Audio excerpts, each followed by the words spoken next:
y está con nosotros para profundizar en el asunto el historiador Alejandro Rosas. Mi querido Alejandro, muy buenas noches y gracias por estar con nosotros en el estudio de directo. A ver, ¿cuál fue tu primera reacción, mi querido Alejandro, cuando seguramente estabas viendo Twitter y dices, achis, le estamos pidiendo disculpas a España? ¿Qué pensaste, Alex?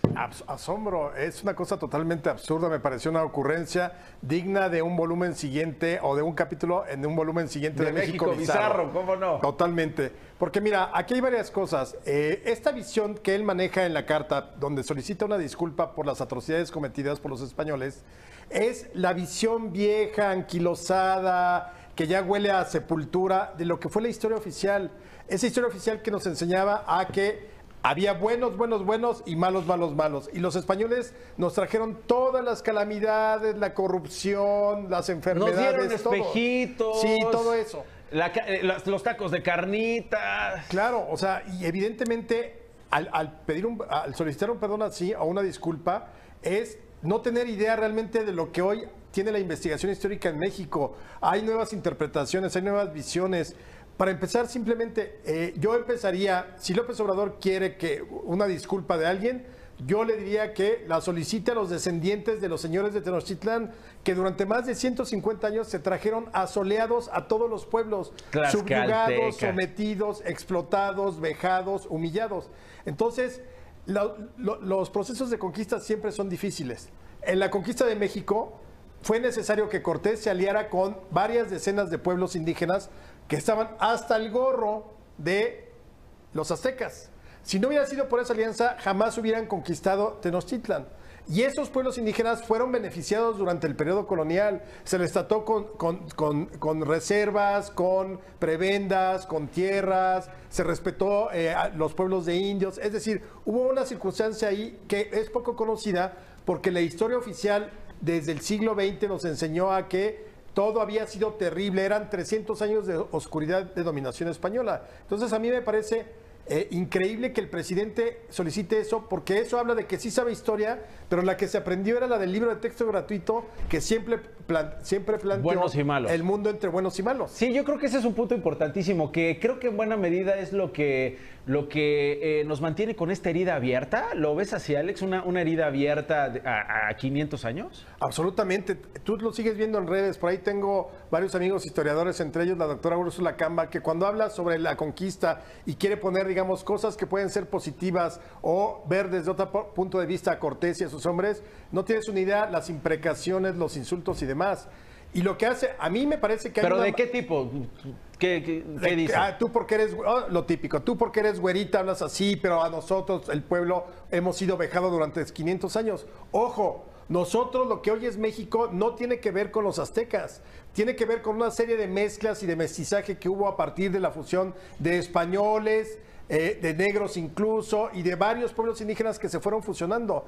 Pero realmente nosotros, los que somos mexicanos hoy en día, el 90% somos mestizos, por llamarlo de algún modo, y un 10% es población indígena que ni siquiera es indígena pura de la época. Entonces también seguir envueltos en esa bandera de, es que yo no soy Alejandro Cuauhtémoc, o sea, somos López, somos Martínez, somos Hernández, somos Rosas, somos Robles, es decir, son puros apellidos ya de origen español. Ajá. Bueno, entonces, el propio López Obrador. López ¿no? Obrador, y creo que su ascendencia está en España. En España. Bueno, a mí lo que me parece en Cantabria.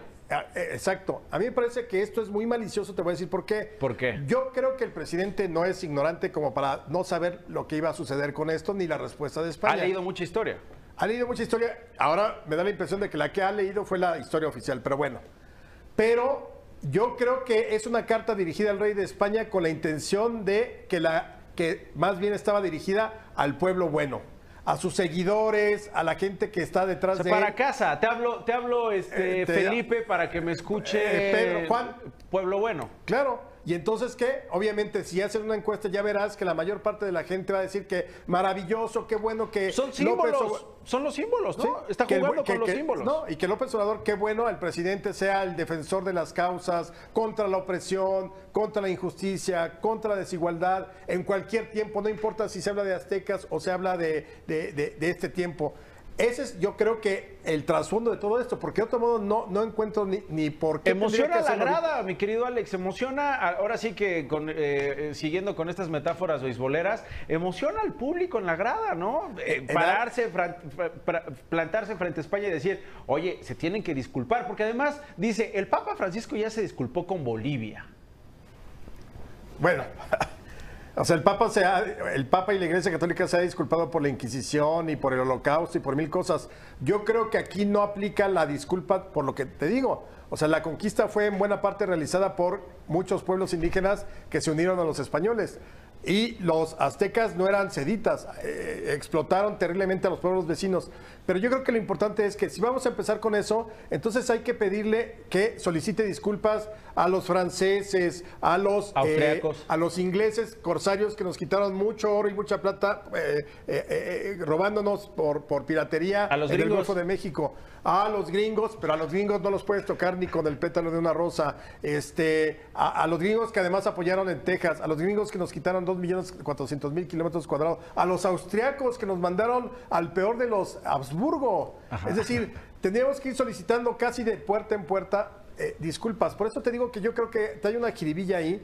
Claro, ahorita enardece y seguramente no faltará en los siguientes días que digan, sí, malditos españoles otra vez. Se abre una herida que es increíble que a 500 años no tengamos la madurez como sociedad de haberlo superado. Ahí sí ya, date cuenta, amiga, date cuenta, amigo, ya lo pasamos, caray.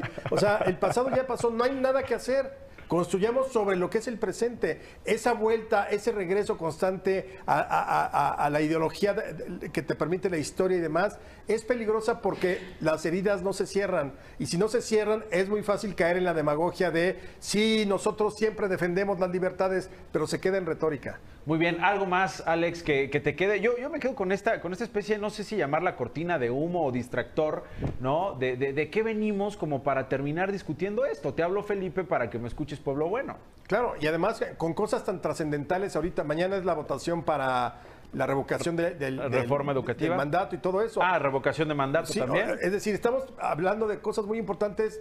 No, te digo, todavía hay que ver por qué en este momento tenía que hacerlo. Sí, yo sé que estaba en Centla los 500 años, pero ¿por qué esta idea? ¿Por qué solicitar disculpas o pedir una disculpa de España? Te digo, yo creo que es más show para que el pueblo lo siga alabando porque es el único que se ha atrevido a alzar la voz contra los españoles. Creo que ya es too late para eso. Ya pasó, la conquista pasó, nos independizamos, etcétera. O sea, creo que hay que conocer la historia, pero la historia, la que se divulga, la que está sustentada, no la historia utilizada dentro de la política, que es lo que estamos viendo. Ahora, es un presidente que sabe jugar muy bien con los símbolos, Alejandro. Absolutamente. Sabe jugar con el símbolo de los pinos, sabe jugar con el símbolo del bastón de mando, sabe jugar con este símbolo de plantarse frente a España y decirle, nos tienen que pedir perdón por los sometimientos, por construir iglesias sobre los templos, por excomulgar a los padres de nuestra patria. Esos símbolos son peligrosos. Muy peligrosos si es manipulación, porque por ejemplo, él seguramente lo sabe, Hidalgo y Morelos murieron dentro de la religión católica, perdonados y todo. Las excomuniones, la de Hidalgo no tuvo valor de ningún tipo porque fue hecha por alguien que no podía hacerla, era para asustar. Es decir, ya entrando en los detalles, se ve cómo la historia se manipula para las circunstancias políticas. Pero él debe de saber claramente que Hidalgo y Morelos terminaron siendo perdonados por la fe o por la iglesia en la que creían y seguramente están a la derecha y a la izquierda del Padre o donde quieras en el cielo. Así que esto de que es que los excomulgó, la iglesia católica, los obispos de aquí fueron los encargados. La iglesia en Roma ni siquiera estaba enterada realmente de lo que estaba sucediendo. Mi querido Alejandro, qué símbolos. Privilegio. Sí, símbolos. Y qué privilegio tenerte aquí directo, de verdad. Muchísimas gracias por esta aclaración. El historiador Alejandro Rosas, que ya tiene material para su siguiente libro de México Bizarro que pueden ustedes encontrar editado por Planeta.